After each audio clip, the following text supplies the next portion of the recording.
Welcome back. You've no doubt heard about the Underground Railroad. It's the route, the trek that runaway slaves took in their quest to go from the South to the North and freedom.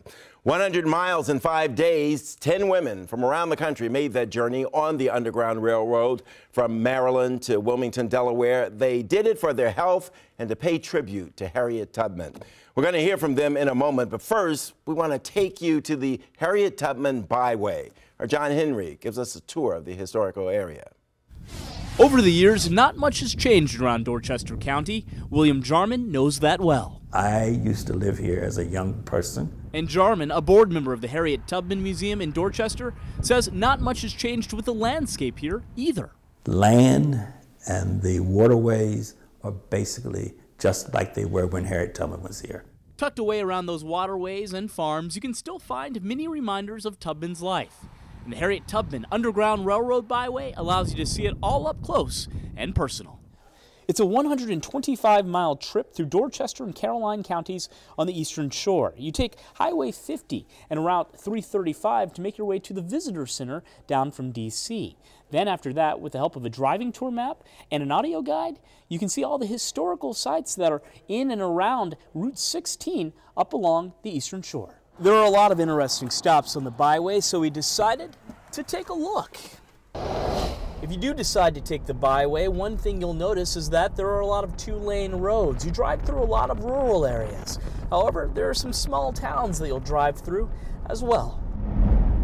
One of them is in the town of Cambridge in Dorchester County. Along the byway, a lot of sites have markers like these. This is Long Wharf in Cambridge. It was this area where slaves were taken off ships and often sold to plantations down south.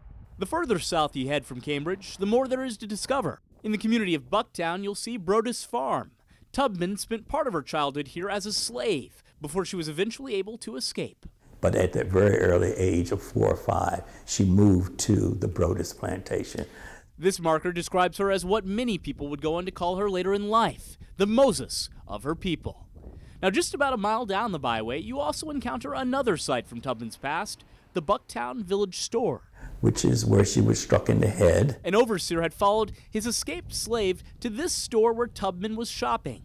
When Tubman refused to tie up the slave for the overseer, he grabbed a 2-pound weight and threw it at her. Now, this store has been restored ever since the days Harriet Tubman was here. You can actually get guided tours of the area by bicycle and kayak from this property.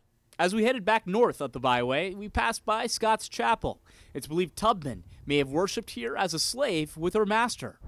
Our next stop on the byway is an important site. It's the Stanley Institute. It played a major role in the education of blacks in the area. Located back in Cambridge, this was the schoolhouse where young black children got their education in the area. Back then, it was frowned upon to educate blacks. That's right. But as the Institute's caretaker, Herschel Johnson, tells us, black families made sure their kids got an education anyway. It's a one-room school built in 1865. Even though there were 7 grades here, 1 teacher, children learned. Now, we only showed you a few of the stops on the byway. In all, there are more than 30. It's important to know your history because if you don't know it, you have a tendency to repeat what has been done in the past. From the Eastern Shore, John Henry, WUSA 9.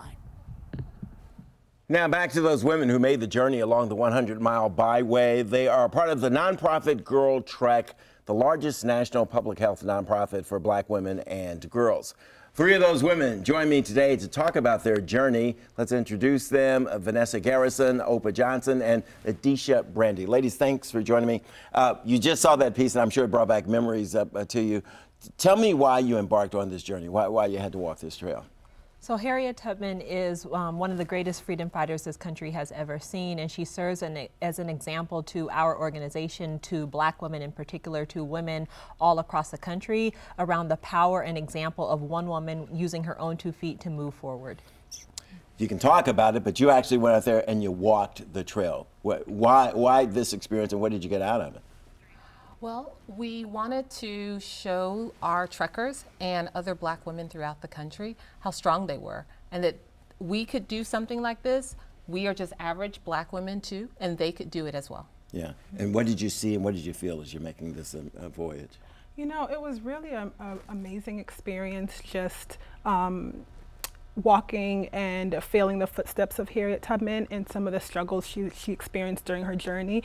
And so we're just so grateful that we had that opportunity to be in touch with her in such a way. Did you hear voices? Did you feel as though Harriet Tubman and you know, your ancestors and mine were talking to you? I mean, I asked that because I know the area. I've gone through there, you know, in Denton, Maryland, and those kind of places. What did you feel? It's a spiritual place. It's a spiritual place, and we could certainly feel the energy. We could feel it, especially during the challenging times, really pushing us on. And by the way, we could actually feel the energy and love of the community around us in real time. People came out, they honked their horns, they had supplies for us, they waved, they offered free coffee and bathrooms, and it really spoke to kind of the power of humanity, and it was really encouraging for all of us. Talk to me about the health aspect. Talk to me about that part of this and what you guys are doing in terms of healthy women and getting women, you know, to take better care of themselves. Well, we're challenging women, particularly African American women, to get out and to walk 30 minutes a day, 5 days a week, to improve their own health. We recognize that African American women, and girls for that matter, tend to suffer from a lot of diseases that are weight and health and weight-based, and that taking a little time to take care of yourself, taking a little time to get out and walk. Walking is one of the easiest things someone can do. It literally is just lacing up your shoe steps and walking out the door. I love this, and it's so important, you know, that you reach the women, because if the women in the house get healthy, everybody's getting healthy in the house. Am I right? Okay. And what kind of response are you getting? You know, a lot of times we don't like to get out there and exercise.